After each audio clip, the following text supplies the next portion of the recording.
औज़ुबिल्लाहिमिनश्शैतानिर्रजीम बिस्मिल्लाहिर्रहमानिर्रहीम अस्सलामु अलैकुम वरहमतुल्लाहि वबरकातुहू। अल्लाह तबारक व तआला का शुक्र है कि कल हमारी सूरह हिज्र मुकम्मल हुई और अल्लाह तबारक व तआला उसमें होने वाली गलतियों बल्कि पूरा काम जो किया है उसमें होने वाली गलतियों और कोताहियों को माफ़ फरमाए और अपनी बारगाह में इसको कबूल व मंजूर फरमाए और उस तरह काम करने की तौफीक अता फरमाए जिस तरह वो चाहता है। सूरह हिज्र मुकम्मल होने के बाद आज सूरह नहल शुरू कर रही हूँ मैं। और बात है कि अल्लाह तबारक व तआला का लाख लाख शुक्र है कि उसने हमें तौफीक दी और अल्लाह तबारक व तआला मुकम्मल करने की तौफीक अता फरमाए और आप लोगों को मेरे साथ तावन की तौफीक अता फरमाए ताकि मिलजुल के इस काम को पाया तकमील तक पहुँचाएँ और अजर व सवाब में बराबर के शरीक हूँ। अब सूरह नहल शुरू हो रही है और सूरह नहल मक्की सूरत है और 128 आयात और 16 रुकू पर मुश्तमिल है ये सूरत। उसके बाद बात चलती है कि सूरह नहल को सूरह नहल क्यों कहा गया, इसका नाम क्यों रखा गया। नहल चूँकि अरबी में शहद की मक्खी को कहते हैं, इस सूरत में शहद की मक्खी और फिर उस शहद की मक्खी का वो प्रोसीजर जिससे शहद बनता है उसको ज़िक्र किया गया है। इसलिए अल्लाह तबारक व तआला ने इसको सूरह नहल के नाम से मखसूस किया। और ये सूरत जैसे कि पहले अर्ज़ कर की जा चुकी है कि मक्की है और मक्की सूरत है और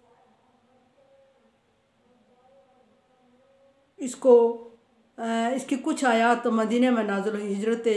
हबशा के बाद नाज़िल हुई, इसलिए इसका शुमार मक्की और मदनी दोनों सूरतों में किया जा सकता है। लेकिन चूँकि इसकी ज़्यादा आयात मक्की हैं सो इसको मक्की सूरत कहा जाएगा। और आखिरी 2 आयात जो हैं उसके बारे में ये मंकूल है कि ये हिजरत मदीना के बाद हैं, हिजरत हबशा के बाद हैं।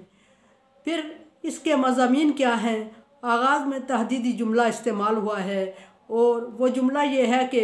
कुफ़ार मक्का नबी सल्लल्लाहु अलैहि वसल्लम को परेशान करने और लाजवाब करने के लिए बार बार एक ही सवाल करते थे कि जिस अज़ाब से तू डरा रहा है हमें, अगर उसकी कोई हकीकत है तो उसको ले क्यों नहीं आते, उसको हमें दिखा क्यों नहीं देते। चूँकि गोया कहने का मतलब यह है कि वो बार बार अज़ाब तलब कर रहे थे और अज़ाब अल्लाह तबारक व तआला उस वक्त तक नाज़िल नहीं फरमाते जब तक कि उसका लिखा हुआ मकब पूरा नहीं हो जाता, यानी कि वक्त यकीन नहीं आ जाता, क़यामत नहीं आ जाती या अज़ाब का वक्त नहीं आ जाता या फिर किसी पे नज़ा का वक्त नहीं आ जाता। अल्लाह तबारक व तआला ने चूँकि उसको अज़ाब नहीं लाना था उस वक्त तक जिस वक्त के उसका अज़ाब का वक्त पूरा नहीं होता था, सो वो बार बार नबी सल्लल्लाहु अलैहि वसल्लम को तकलीफ़ देने के लिए पूछते थे कि अगर तू सच्चा है तो जिस अज़ाब से हमें डराता आया है और हमें लगता है कि तू डराता रहेगा और वो अज़ाब कोई हकीकत है नहीं और वो आएगा नहीं। उसका जवाब अल्लाह तबारक व तआला ने फरमाया, आता अम्रुल्लाहि फला तस्ताजिलून, अल्लाह का हुक्म, अल्लाह का अज़ाब आके रहेगा, जिसका तुझसे वादा किया गया वो आके रहेगा। फला तस्ताजिलून, बस तुम जल्दी ना करो इसके बारे में। लेकिन वो जल्दी कर रहे थे। और फिर दीन की बात ख़ास तौहीद का जिक्र हुआ, ख़ास एक दावत का जिक्र हुआ है और वादानियत की दावत है और अल्लाह तबारक व तआला की वादानियत पर यकीन रखने और रुबूबियत और यानी कि अल्लाह तबारक व तआला को तस्लीम करना। और फिर दूसरी बात अल्लाह की वदानियत को तस्लीम करना और अल्लाह की रबूबियत को तस्लीम करना है, उस पर ज़ोर दिया गया। और साथ ही सिर्फ ये बात भी बताई गई कि इसको सिर्फ तस्लीम करना मकसद नहीं है बल्कि इसके नतीजे में वजूद में आने वाली अखलाकी तब्दीलियों का, अखलाकी और अमली तब्दीलियों का इजहार भी होना चाहिए और उसको भी कबूल करना चाहिए। और अखलाकी और अमली तब्दीलियों के बगैर किसी दीन की पहचान मुमकिन नहीं है। सो इस वजह से अल्लाह तबारक व तआला ने इसका अहकामात भी ज़िक्र फरमाए। और फिर फरमाया कि तौहीद के बारे में एक शक जो गुज़रा था उनके लोगों को या उन्होंने अपनी तरफ से बनाया हुआ था उसका अजाला गुज़रा है और दलाइल पेश किए गए हैं। और दलाइल में सबसे पहले अल्लाह तबारक व तआला ने ज़मीन और आसमान की तख्लीक, इंसान की तख्लीक और फिर सूरज चाँद तारों का एक तवातर निज़ाम के साथ चलना और ज़मीन की सरसब्जी और शादाबी की तरफ इशारा है कि कोई है जो इसके निज़ाम हस्ती चला रहा है, वही खुदा है, वही खुदा है। और फिर अल्लाह तबारक व तआला की नेमतों का ज़िक्र हुआ और फिर इंसान को नाशुक्रा करार दिया गया इस सूरत में। और फिर जो अगला ज़िक्र हुआ वो है कि माबूदा ने बातला की हकीकत वाज़े की गई और ये कि वो कुछ भी नहीं बना सकते, एक मक्खी एक मच्छर के पर को भी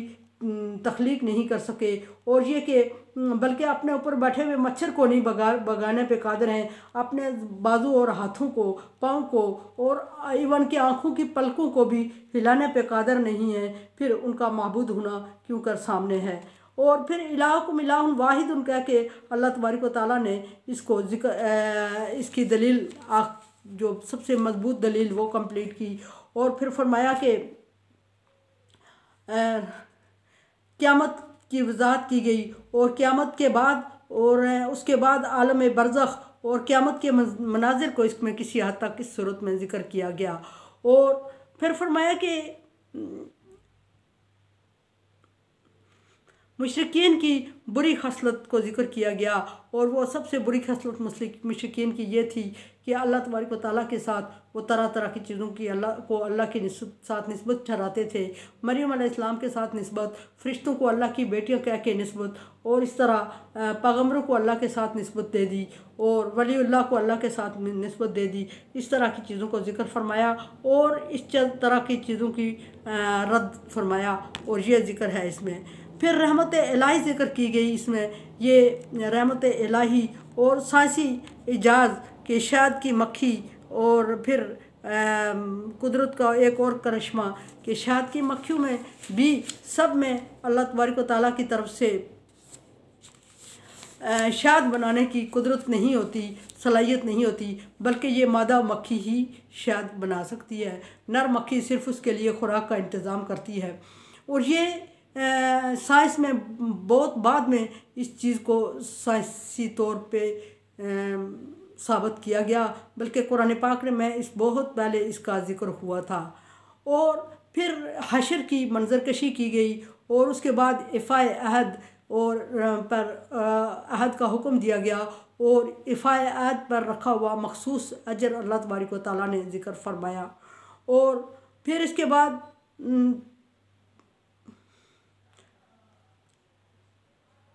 शैतान के तरीक़ा वारदात के बारे में ज़िक्र किया गया कि शैतान इंसान पर किस किस तरह और किस किस बहाने से और किस किस गलतफहमियों से इंसान पर हमला करता है, वारदात करता है। और फिर उसके बाद अल्लाह तबारक व तआला ने ज़िक्र फरमाया कि इसका इलाज भी ज़िक्र फरमाया कि इसका इलाज क्या हो सकता है। और फिर अल्लाह तबारक व तआला ने इसके बाद बख्शिश और गलतियों का, इंसान से सरजद होने वाली गलतियों का और बख्शिश का भी इजहार फरमाया कि किस तरह इंसान से सरजद होने वाली कोताहियों से को माफ़ किया जा सकता है। और अल्लाह तबारक व तआला ने इसका ज़िक्र फरमाया। और फिर बख्शिश और मग़फ़िरत की एक गलतफ़हमी की तरफ इशारा हुआ कि बाज़ लोगों की गलतफ़हमी है कि उनको कैसे माफ़ किया जाएगा, कैसे उनकी बख्शिश होगी। कुछ लोग गलतफ़हमी पे ज़िंदगी गुजार रहे होते हैं। फिर दावत तौहीद यानी दीन की तबलीग के लिए 6 मखसूस खूबियाँ और अंदाज़ बयान किए गए, जिनको उन 6 मखसूस तरीक़ाकार को अपना के दावत के तरीक़ों में हिकमत और तासीर लाई जा सकती है। और इस हिकमत और तासीर और चाशनी से अल्लाह तबारक व तआला की रहमत से लोगों के दिलों पे बात किस तरह असरानंदाज होती है और किस तरह कौन सी तरह की हुई बात असरानंदाज नहीं होती। फिर कुछ इस तरह की और बातें ऐसी ज़िक्र की गई कि जिससे तबलीग के उसूलों को मजबूत किया जा सकता है और लोगों को इस तरह दावत तबलीग की तरफ लाया जा सकता है। और फिर उदू इला रब्बिका, अपने रब की तरफ बुलाओ, किस तरह मौइज़ाती हसना जादलहुम बिल्लती अहसन, यानी कि अल्लाह तबारक व तआला की तरफ बुलाओ और अच्छे और मजबूत तरीके से, मुदल्लल तरीके से, और उनके साथ अच्छे तरीके से मुज़ाकरात करो और उनको मुतासर करने की कोशिश करो। और ये तरीक़ाकार बयान किया गया। और अल्लाह तबारक व तआला ने सूरत को अपने हुक्म से शुरू किया, जैसे कि मैंने पहले अर्ज़ किया कि अल्लाह तबारक व तआला ने फरमाया कि अता अमरुल्लाही, ये कुफ़ार के उस सबसे बड़े एतराज़ की तरफ इशारा है जो वो कर रहे थे और जिसमें वो नबी सल्लल्लाहु अलैहि वसल्लम को लाजवाब समझ कर इंजॉय कर रहे थे और बार बार एक ही सवाल कर रहे थे कि अज़ाब अगर ला सकता है, अज़ाब अगर है और जिस अज़ाब से तू अगर डरता है वो अगर वजूद में है या वजूद में आएगा तो फिर देर किस बात की, हम तो वो सारे काम कर रहे हैं जिस पर तू हमें अज़ाब की धमकियाँ दिए जा रहा है और कब से दिए आ रहा है और लगता है तो दिए जाएगा, यानी कि ये टाइम तेरा कभी ख़त्म नहीं होगा, तो हमें धमकियों से ही बुलाता रहेगा और धमकी के जवाब में कोई इम्प्लीमेंट कोई तो कुछ कर सकता नहीं है, प्रैक्टिकल कुछ नहीं देख रहे हैं हम, अमल हो नहीं रहा है, हम बार बार जुटला रहे हैं और अलानिया जुटला रहे हैं और अलानिया जुटलाने के बाद अब हम तुझसे मांग भी रहे हैं, तुझे चैलेंज भी कर रहे हैं, तुझे बता भी रहे हैं कि तू उस अज़ाब को ले आ, सिर्फ डरा नाम है, लेकिन तू नहीं ला रहा है, तो इसका मतलब है कि तू सच्चा नहीं है। जब ये कहते थे कि नबी सल्लल्लाहु अलैहि वसल्लम से कि इसका मतलब है कि तेरे डराने वाली जो धमकियाँ हैं सिर्फ धमकियाँ ही हैं, इनमें कुछ है नहीं, तो कुछ कर नहीं सकता, तो फिर उसके बदले नबी सल्लल्लाहु अलैहि वसल्लम डेफिनेटली ख़ुद तो कुछ करने का इख्तियार नहीं रखते थे, क्योंकि करने का इख्तियार सिर्फ अल्लाह तबारक व तआला को है, बताने का इख्तियार अल्लाह तबारक व तआला ने पैगम्बरों को और इंसानों को दिया हुआ है कि वे लोगों को अच्छाई और बुराई के बारे में आगाह करें और अच्छाई की तरफ रग़बत दिलाएं, बुराई से खौफ दिलाएं। लेकिन जो अज़ाब है या जो खुशखबरी है, जो करने की अच्छे काम करने की सूरत में उन्हें इनाम मिलना है और बुरे काम करने की सूरत में उन्हें अज़ाब मिलना है, वो अल्लाह तबारक व तआला अपने पैगम्बरों की ज़ुबान तक इंसान तक पहुँचा तो रहा है, लेकिन दिखा नहीं रहा है, पैगम्बर कर नहीं सकते, वो सिर्फ बता सकते हैं। तो फिर उस पर पैगम्बरों को ये सवाल मिलता था कि आप डराए रहेंगे, डराते ही रहेंगे या कुछ करके भी दिखाएंगे, हम चैलेंज कर रहे हैं, हम नाफरमानी कर रहे हैं, हम अज़ाब का मुतालबा कर रहे हैं, फिर भी हो नहीं रहा है। तो उसका वजह पीछे गुजर चुकी है, मेरे ख्याल में मैंने बताया है कि या वक्त पूरा नहीं होता या नेक लोग मौजूद होते इस्तिग़फ़ार कर रहे होते हैं या पैगम्बर की मौजूदगी में अभी वो काम अल्लाह तबारक व तआला करना मुनासिब नहीं समझता। यहाँ अल्लाह तबारक व तआला ने वो जवाब दिया है, फरमाया कि अता अमरुल्लाहि फला तस्तअजिलूहु, जो तुम मुतालबा कर रहे हो वो अल्लाह का हुक्म है, यानी क़यामत यानी अज़ाब वो आके रहेगा, तुम जल्दी ना करो, और यानी कि जल्दी करने के बाद अगर फंस जाओगे तो फिर कसूर तुम्हारा अपना होगा। सुब्हानहू व तआला अम्मा युश्रिकून, फिर अल्लाह तबारक व तआला ने आगे तौहीद बारी ताला पर दलील दे दी और तौहीद बारी ताला का बयान फरमाया कि अल्लाह तबारक व तआला उन माबूदान बातला से पाक है जिनको तुम अल्लाह तबारक व तआला के साथ शरीक ठहराते हो। साथ ये बात भी कह दी। सूरत का बाकायदा आगाज़ आयात की से कल करेंगे। आज तारफ़ सूरत का हो गया है और मेरे चैनल को अब सब्सक्राइब नहीं कर रहे हैं, चैनल को सब्सक्राइब करें, इसे शेयर करें, बेल आइकन को प्रेस करें, ऑल क्लिक करें और सदका जारिया में मेरे साथ तावन करें। हौसला अफजाई की ज़रूरत है मुझे। अल्लाह हाफ़िज़।